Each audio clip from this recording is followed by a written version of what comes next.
دیکھیے حالت حمل میں کیا کرنا چاہیے. اس سے پہلے ہم لوگوں نے حمل کے تعلق سے پڑھا تھا کہ حاملہ عورت کی کتنی فضیلت ہے نا. اب حمل کی حالت میں کیا کرنا ہے. ایک عورت جب حمل سے ہو تو وہ کیا کیا کرے. ایک بات اچھے سے سمجھ لیں کہ جو عورت حمل سے ہوتی ہے تو وہ عورت اگر ڈپریشن میں ہے, چڑچڑاپن ہے, غصے میں ہے, سمجھ رہے, تو پورا اس کا اثر اس کے بچے پر جاتا ہے. اس کا اثر اس کے بچے پر جائے گا. اگر بیوی ماں ریل دیکھنے والی ہے تو بچہ بھی پیدا ہونے کے بعد ریل دیکھنے والا بنے گا. سمجھ رہے. ماں مووی گانا سننے والی ہے تو بچے کو بھی اندر وہی نحوستیں اترے گی. جیسے ہوتا ہے نا حمل سے ہے, اب کیا کرے, لیٹی تو موبائل دیکھ رہی ہے. موبائل میں کیا, تو پھر وہ سب فضول سیریل اور ساری چیزیں دیکھ رہی ہے, تو بچے کے اندر وہ سارے ہی نحوستیں جائے گی. اسی لیے ہماری استاذہ کہتی ہے کہ جتنا ہو سکے حمل کی حالت میں توبہ استغفار کرتے رہو, اللہ سے لو لگائے رکھو. حضرت عبد القادر جیلانی رحمۃ اللہ علیہ کے بارے میں غالباً آتا ہے کہ ان کی ماں جب حمل کی حالت میں تھی تو انہوں نے کچھ 15 یا 13 پارہ حفظ کی تھی حمل کی حالت میں. حالت حمل میں انہوں نے حفظ کیا تھا, تو جب بچہ پیدا ہوا تو 15-13 پارہ کا حافظ قرآن تھے وہ بچہ.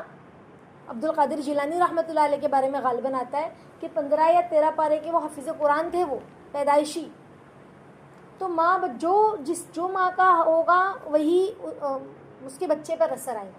اسی لیے یہودی جو ہوتے ہیں نا, یہودی, ان کے بارے میں آتا ہے کہ وہ حمل کی حالت میں اپنی عورتوں کو اسٹریس سے دور رکھتے ہیں. ان کو ہے نا ایکٹیویٹی دیتے ہیں دماغ تیز کرنے کی, میتھ سولو کرو, ایسی کچھ ایکٹیویٹیز کہ بچے کے اندر بھی وہ چیز آئے. سمجھ رہے, مطلب ایکٹیویٹی, ایسی ایکٹیویٹی بچے کے اندر بھی آئے, اس کا دماغ بھی تیز ہو. تو یہ ساری چیزیں, تو وہ لوگ تو دنیا دار ہیں نا.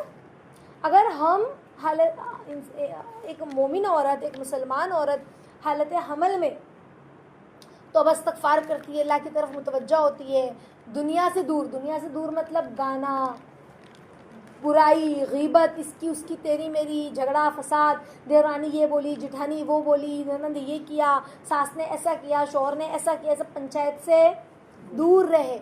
سمجھ رہے, صرف گھر میں اللہ اللہ کرے اور خدمت کرے اور خوش رہے.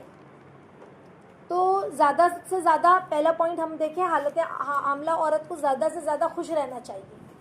دوسرا پوائنٹ, غموں کو غلط کرنے کی کوشش کی جائے اور اپنے آپ کو غموں میں مبتلا نہ ہونے دے.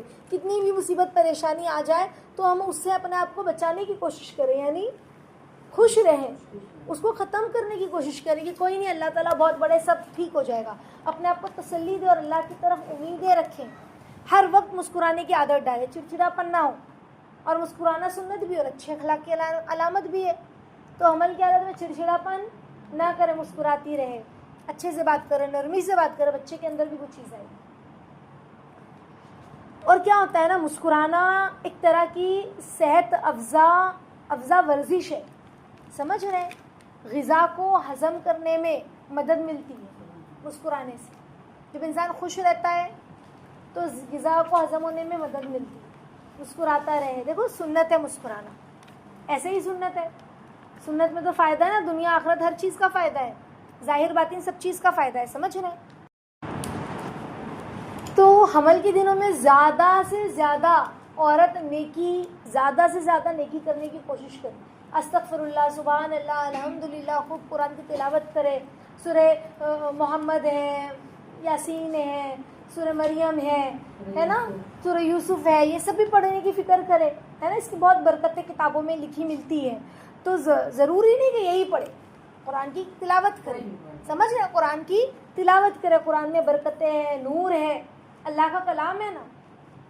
تو حمل کے دنوں میں جتنا ہو سکے غیبت, جھوٹ, گناہ سے بچنے کی پوری کوشش کرے کہ انعام اس کے قریب نہیں جانا ہے. اور خوشبو کا استعمال زیادہ سے زیادہ کرے حمل کے دنوں میں. میں نے آپ لوگوں کو یاد ہے خوشبو کے تعلق سے بتلایا تھا کہ خوشبو بھی ایک طریقے کی تھیراپی ہے. باہر کنٹریز میں خوشبو سے بھی تھیراپی دیتے ہیں.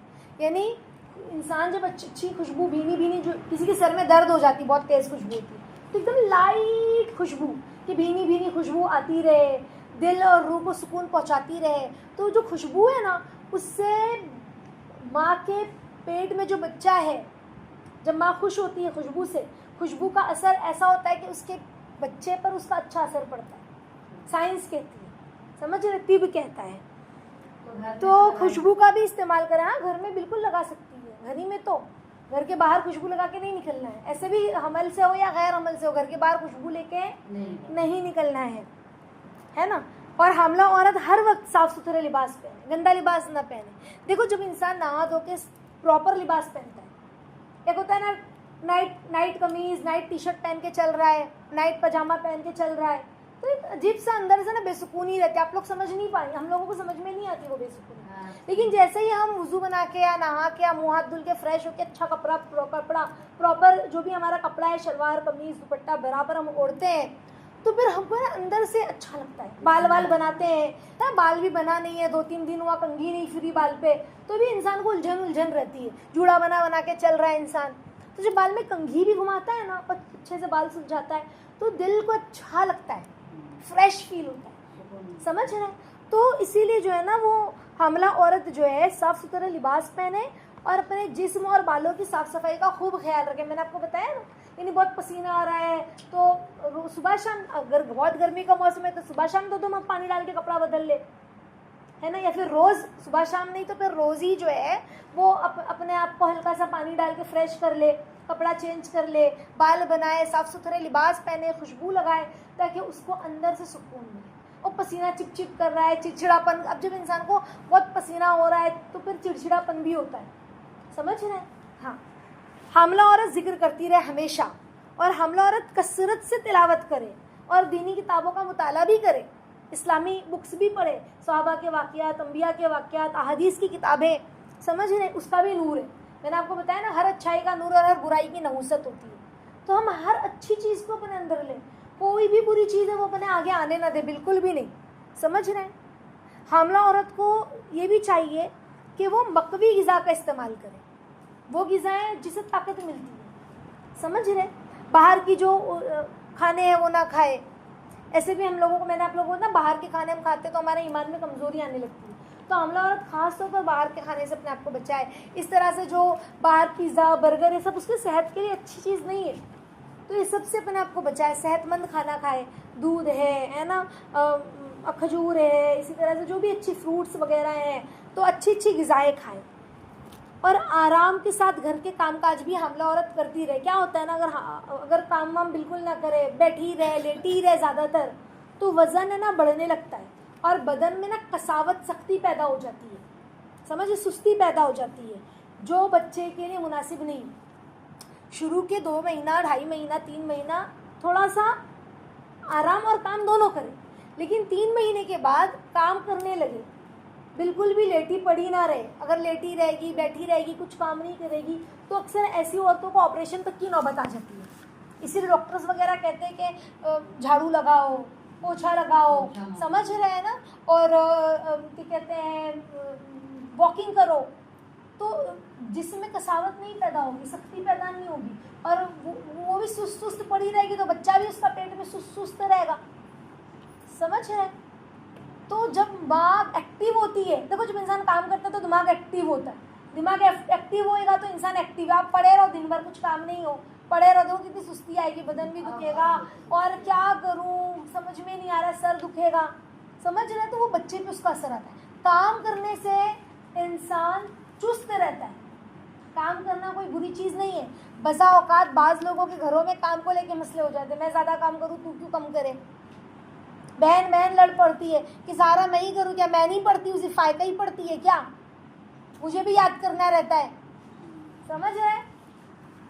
تو بہن جھگڑا کرنے لگی، دیورانی جٹھانی جھگڑا کرنے لگے، ننند بھاوج ہے نا، کہ ہم ایک گھر میں رہتے ہیں، ہماری ننند تو کچھ کام نہیں کرتی ہے، تو اس میں لڑائی. تو بہت ضروری ہے کہ انسان کام کے لیے نہ لڑے، کام کرتا رہے. کام کرنے سے انسان کمزور نہیں ہوتا، بلکہ طاقتور ہوتا ہے، مضبوط ہوتا ہے. کام کرنے سے کیا ہوتا ہے؟ ہاں، مضبوط ہوتا ہے. اور حمل کے دوران پھر کون سی ذکر کرنا ہے؟ تو حمل کے دنوں میں ہر نماز کے بعد 3 مرتبہ کیا پڑھنا ہے؟ یا ایھا الناس اتقوا ربکم ان زلزلۃ الساعۃ شیء عظیم.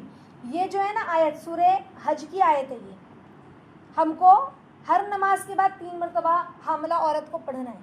ٹھیک ہے. دوسرا جو پوائنٹ ہے, حمل گرنے کا خوف ہو, اگر کسی کو ڈر ہو کہ مس کیریج کا خطرہ ہو, سمجھ رہے, یا کسی کو حمل ٹھہرتا نہیں ہے, ہوتا ہے پھر گر جاتا ہے 2 مہینے 3 مہینے پہ, تو ایسی عورت کو کیا چاہیے کہ یہ جو آیت ہے اوپر جو میں نے پڑھی ہے سورہ حج کی پہلی آیت, یا ایھا الناس اتقوا ربکم ان زلزلۃ الساعۃ شیء عظیم, یہ سورہ حج کی آیت ہے.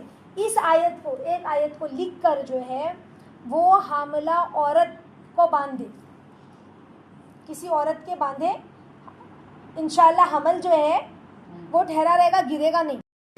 تو یہ آیت لکھ کے اس کے ہاتھ پہ بھی باندھ سکتے ہیں, کمر میں باندھیں, سمجھ رہے, واش روم جائیں گے تو بھی چلے گا نا, کمر میں وہ کاغذ پر اور پھر اس کے اوپر ہوتا ہے نا موم جامہ باندھ دیے تو کوئی مسئلہ نہیں ہوتا ہے. ہاں, موم جامہ باندھ کر دیتے ہیں نا, کپڑے میں سی دیتے ہیں, موم جامہ باندھ دیتے ہیں تو چلے گا, سمجھ رہے, تو اس کو کمر پر باندھ لیں. اسی طرح سے جو شخص اپنی حاملہ بیوی کے پیٹ پر ہاتھ رکھ کے, شوہر جو ہے روزانہ اپنی حاملہ بیوی کے پیٹ پر ہاتھ رکھ کے 99 مرتبہ سحری کے وقت, سحر کے وقت 99 مرتبہ پیٹ پر ہاتھ رکھ کر کون سا نام پڑھے اللہ رب العزت کا, یا مبدیو, تو اس کا حمل نہیں گرے گا, سمجھ رہے, اور نہ وقت سے پہلے ہوگا. جیسے کسی کو 7ویں مہینے میں 8ویں مہینے میں ڈیلیوری ہو جاتی ہے نا, پین شروع ہو جاتا ہے, تو نہیں, ایسا نہیں ہوگا انشاءاللہ, سمجھ رہے, یا مبدیو 99 بار پڑھے, ٹھیک ہے. تو سحری کا وقت مطلب رمضان نہیں, یعنی تہجد کے وقت میں فجر سے پہلے شوہر 99 مرتبہ بیوی کے پیٹ پر ہاتھ رکھ کے یا مبدیو پڑھے, انشاءاللہ اللہ نے چاہا تو ایسا کوئی بھی معاملہ نہیں ہوگا. اس کے علاوہ حالت حمل کے دوران میں جو ہے بچے کی حفاظت کے لیے ان دعاؤں کو بکثرت پڑھے, اعوذ بکلمات اللہ التامات من شر ما خلق, حسبنا اللہ ونعم الوکیل, حسبنا اللہ ونعم الوکیل, اس طرح سے دعائیں پڑھیں. اور حمل کے دنوں میں کتابوں میں بڑے بوڑھے کہتے ہیں, لکھا ملتا ہے کہ ان 5 صورتوں کا اہتمام کرے عورت. آیت الکرسی ہے, سورہ یاسین ہے, سورہ مریم ہے, سورہ یوسف ہے, سورہ محمد ہے.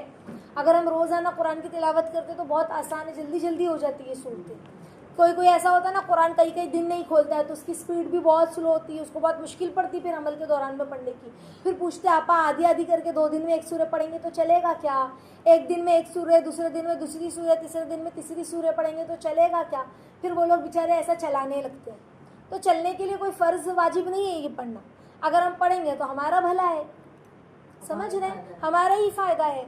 تو یہ 5 صورتیں ہیں, ایک تو آیت الکرسی ہے, سورہ یاسین ہے, سورہ مریم ہے, سورہ یوسف ہے اور سورہ محمد ہے نا. اس کے